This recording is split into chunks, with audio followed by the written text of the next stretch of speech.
अस्सलाम वालेकुम, मैं हफ्सा भारी आपके साथ हम ख्याल।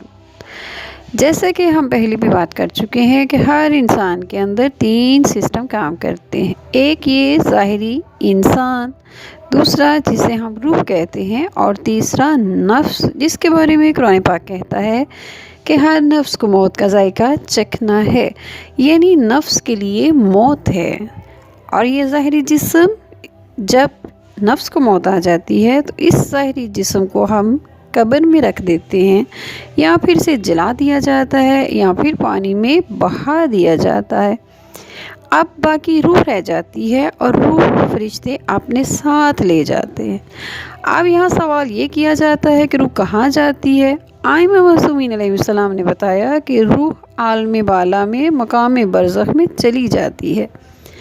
हम इंसान अपनी ज़ाहिरी बदनी जिस्म से बहुत प्यार करते हैं, उसको बना संवार कर अच्छे अच्छे लिबास पहनाते हैं, उसको अच्छे अच्छे खाने खिलाते हैं, अपने अंदर से आने वाली हर आवाज़ पर आमीन कहते हैं, और इस आवाज़ से निकलने वाली आवाज़ को जो हमारे जहन में पैदा होती है पूरा करने की पूरी कोशिश करते हैं।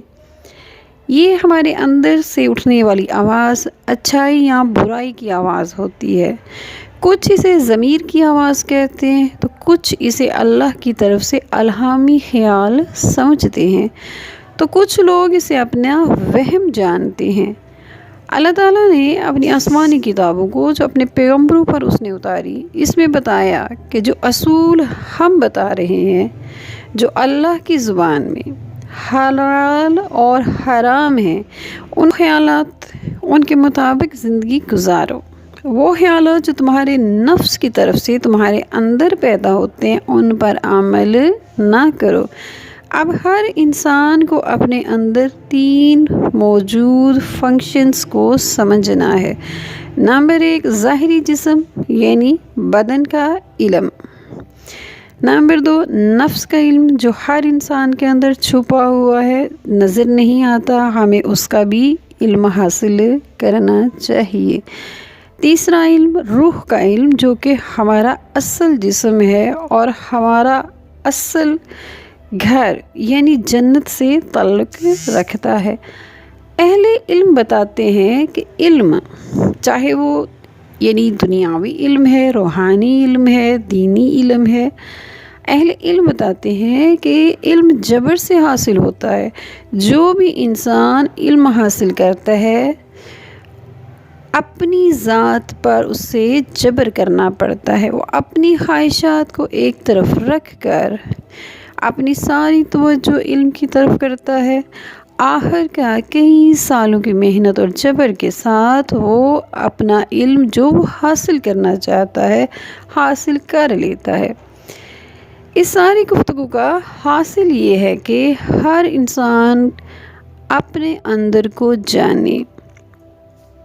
इल्म रूहानियत को आमतौर पर लोग समझते हैं कि वो कोई और ही इल्म है, छुपा हुआ पुरअसरार, जबकि इल्म रूहानियत ज़ाहिरी और आसान इल्म है, क्योंकि वो इसी तरह इसी ज़ाहिरी जिस्म के ज़रिए ही हासिल किया जाता है, और इसी जिस्म बदनी ताकतों के ज़रिए, यानी हमारे जो ज़ाहिरी जिस्म में बदनी ताकतें, इसी के ज़रिए हम अपनी रूह तक यानी रूहानी इल्म तक हासिल करते हैं और फिर रूह तक पहुँचते हैं।